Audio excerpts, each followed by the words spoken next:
آج کے پروگرام میں جائزہ لیں گے کیا کامیابی ناپنے کے کلاسیکی پیمانے بدلنے کا وقت آ چکا ہے، اور ایک بہت کامیاب شخصیت سے خاص ملاقات۔ جدید کمپیوٹر ٹیکنالوجی کے باعث کیا حقیقت ہے، کیا فسانہ، سب کچھ خلط ملط سا ہو گیا ہے، اس لیے کامیابی کی بھی اثر نو معیار بندی کی ضرورت ہے۔ گزشتہ دنوں سوشل میڈیا پر یہ ہماری کار ہے اور یہاں پہ اور ہماری پارٹی ہو رہی ہے والی ویڈیو کافی وائرل ہوئی۔ حقیقتاً نہ صحیح مجازاً تو یہ کامیابی ہی ہے۔ اس سے قطع نظر کہ یہ کامیابی کے کون سے درجے میں کوالیفائی کرتی ہے، ہمیں یہ بات تسلیم کرنا چاہیے کہ یہ پاپولیرٹی ایک شعوری کوشش کا نتیجہ ہے۔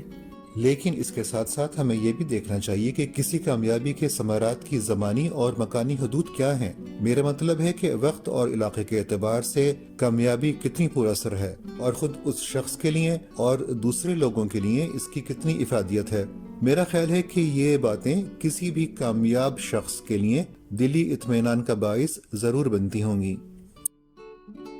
البرٹ آئنسٹائن نے تو لوگوں کو مشورہ دیا تھا کہ انسان کو چاہیے کہ وہ کوشش کرے کامیاب بننے کی نہیں، بلکہ بااصول اور مفید بننے کی۔ گویا دنیا کے ایک بے انتہا کامیاب شخص نے کامیابی کی چابی اصول پسندی کو قرار دیا ہے، یعنی اپنے نظریات سے وابستہ رہتے ہوئے مسلسل جد و جہد کریں تو مشکل سے مشکل مقاصد بھی حاصل کیے جا سکتے ہیں۔ آج ہم ایک ایسی ہی جد و جہد کی حقیقی کہانی آپ کے سامنے رکھیں گے، جسے پیش کریں گے خود اس کہانی کے ایک حقیقی کردار جناب احتشام الدین صاحب۔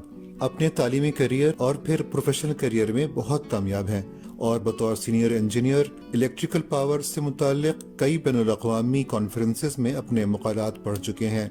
لیکن جو چیز انہیں دوسرے کامیاب پروفیشنلز سے ممتاز کرتی ہے وہ ہے ان کا درد دل جو وہ سماج کے لیے رکھتے ہیں۔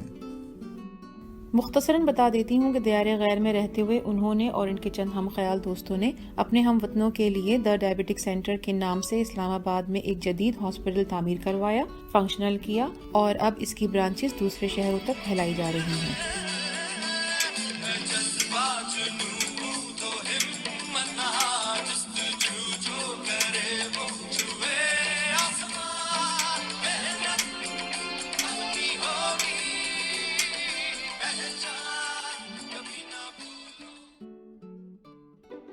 ماضی اور اس کے اثرات پر ہماری ایپیسوڈ پر آپ کے ملنے والے پازیٹیو فیڈ بیکس کا بہت بہت شکریہ۔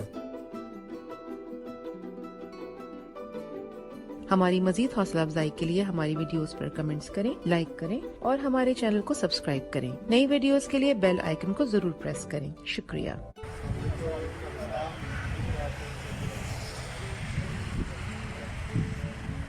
احتشام الدین صاحب، ویلکم ٹو سوچ سرائے۔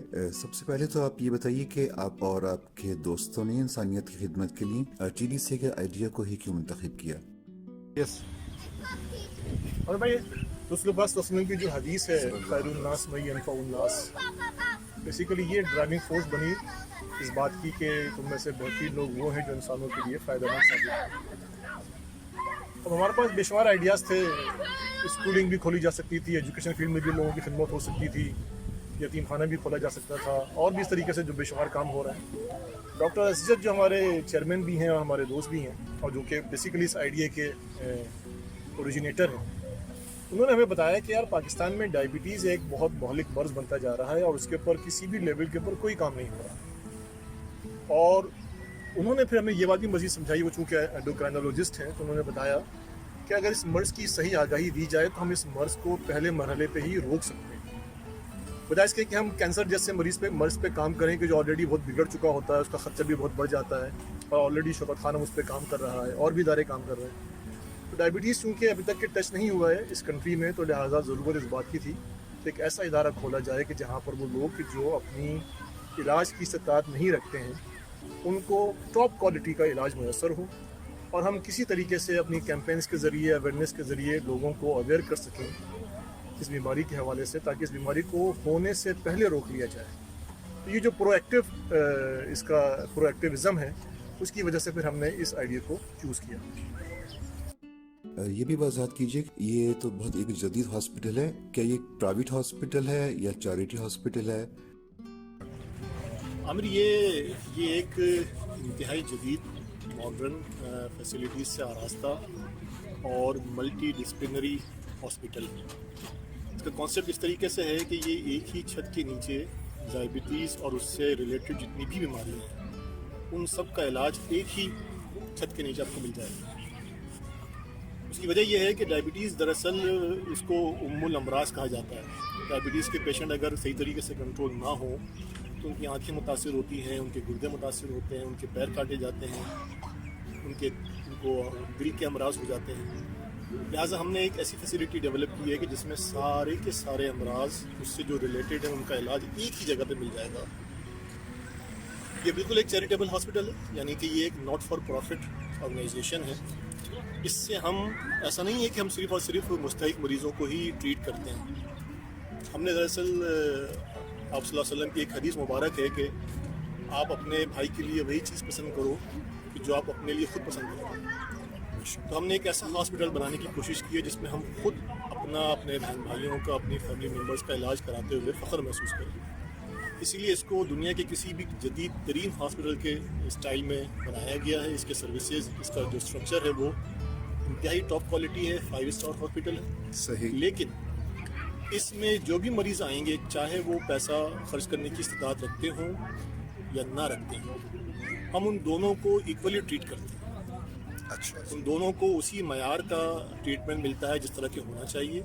ہاں البتہ وہ افراد کے جو نادار ہیں, ان کے پاس اپنے علاج کی استطاعت نہیں ہے, ان کا علاج ہمارا زکوٰۃ فنڈ اور جو ڈونیشن فنڈ ہے اس کے ذریعے سے ہوتا ہے.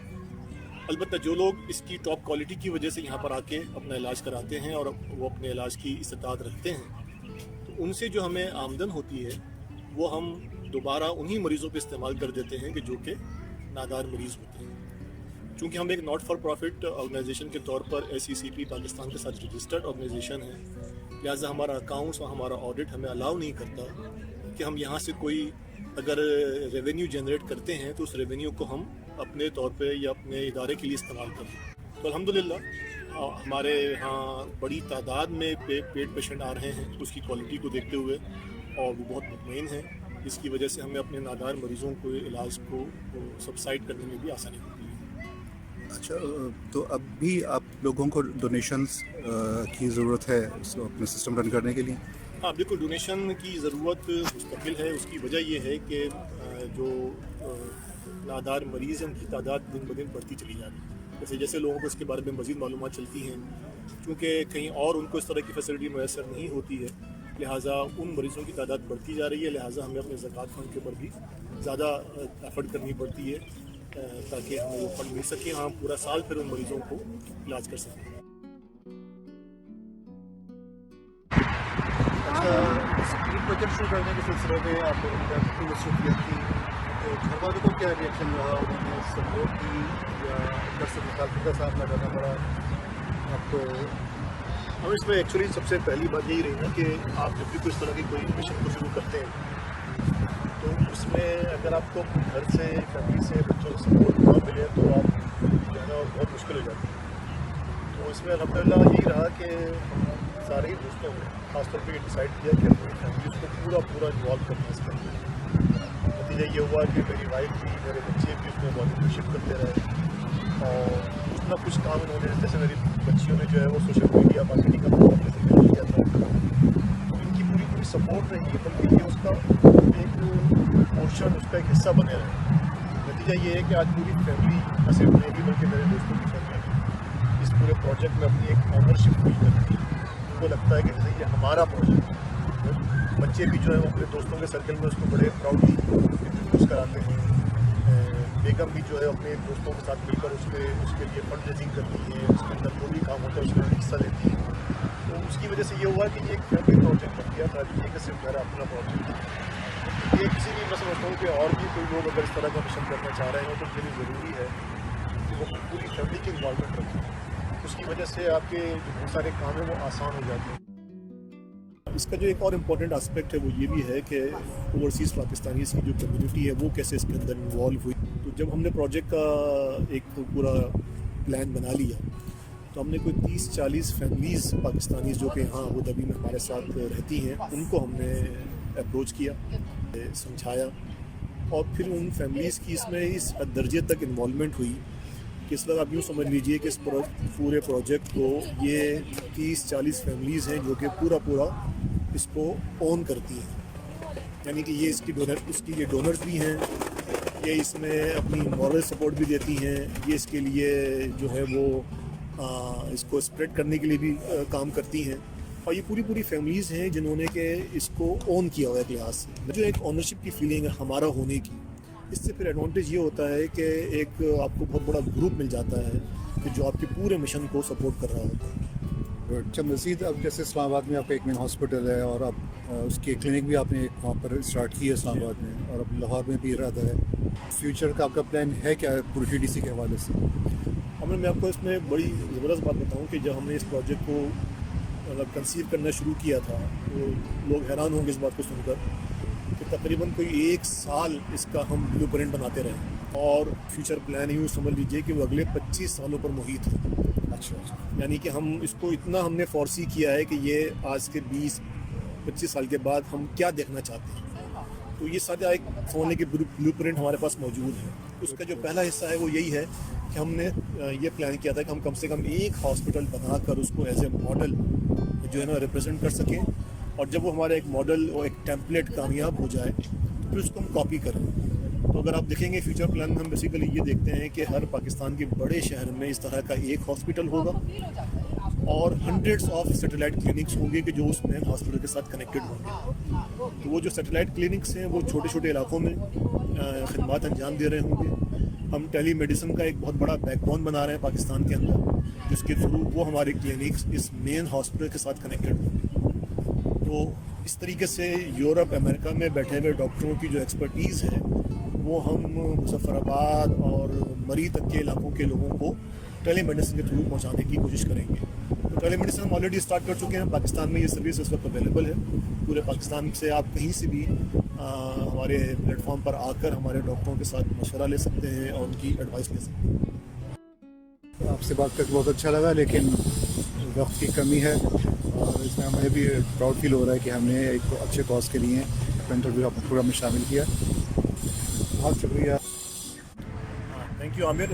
ایکچولی آپ بھی اس مشن کا حصہ ہیں، میری طرح آپ کا بھی اس میں بہت بڑا رول ہے، آپ بھی اس میں اپنا پارٹ پلے کرتے ہیں، اور میرے بہت سارے دوست ہیں جو کہ کسی نہ کسی حوالے سے اس میں شریک ہیں، اور اس طرح کے میسیجز کا مطلب بھی یہی ہوتا ہے کہ عام لوگوں تک ہماری آواز پہنچ سکے، اور اگر آپ اپنے جسم اپنے دل میں کوئی ایسا ولولہ فیل کرتے ہیں کہ آپ کو بھی اس کا حصہ بننا چاہیے، تو ہماری ویب سائٹ کے ذریعے، ہمارے جو بھی سوشل میڈیا کے پلیٹ فارمز ہیں ان کے ذریعے آپ ہم سے رابطہ قائم کر سکتے ہیں۔ میں آپ کو بہت مزے کی بات بتاؤں کہ ہمارا اس وقت آسٹریلیا کا ایک چیپٹر کام کر رہا ہے، اور آسٹریلیا کے ڈاکٹرز مل کر ہمارا جو کڈنی سینٹر ہے اس کو ٹوٹل اسپانسر کر رہا ہے۔ اچھا اور اس میں جو ہمارے kidney centre that is part of your TDC۔ Part of diabetes centre, تو وہ جو ڈاکٹر صاحب ہیں ہی basically connected me through Facebook. اچھا، فیس بک پہ ہمارے پلان کو دیکھ کر انہوں نے مجھے اپروچ کیا، اور پھر انہوں نے کہا کہ ہم تو کافی دنوں سے اس تلاش میں تھے کہ ہمیں کوئی پلیٹ فارم ملے تو ہم اس کا حصہ بنیں، and now they are part of us. ہم TDC کو آسٹریلیا میں ایز اے چیریٹی رجسٹر کروا چکے ہیں ان کی مطلب لیڈرشپ میں، اور ان کا ایک بہت بڑا گروپ ہے وہاں پاکستانی ڈاکٹرز کا کہ جو اب اس پورے پروجیکٹ کا جو کڈنی پارٹ ہے اس کو اسپانسر کر رہا ہے۔ تو بتانے کا مقصد یہ ہے کہ یہ ویڈیو ہو سکتا ہے کہ کسی ایسے کانوں تک پہنچ جائے کہ جو ہماری ٹیم کا حصہ بن سکیں، تو مجھے بہت بڑی خوشی رہے گی انشاءاللہ۔ میں دعا آپ کے ساتھ ہیں، انشاءاللہ اللہ تعالیٰ اس میں کامیابی دے گا۔ اللہ حافظ۔ اللہ حافظ۔